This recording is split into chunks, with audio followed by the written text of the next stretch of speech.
ঠোঁট ডুবিয়েছিল। জল তো পুরো খাক।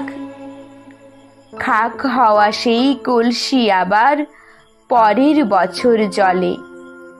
ভরলো কেমন তোমায়? ধ্যাত, সেসব কি কেউ বলে? আত্মীয় হয়। আত্মীয় হয়? আত্মীয় না ছাই। সত্যি করে বলো এবার, সব জানতে চাই। 2-1 ক্লাসের বয়স বেশি। গ্রীষ্ম ছুটি হলে ঘুরেও গেছে কয়েক বছর, এই জানে সকলে। আজকে দগ্ধ গ্রীষ্ম আমায় তোমায় বলতে পারি। মেঘ দেখতাম ছাদের ঘরে, ফুল পিসিমার বাড়ি।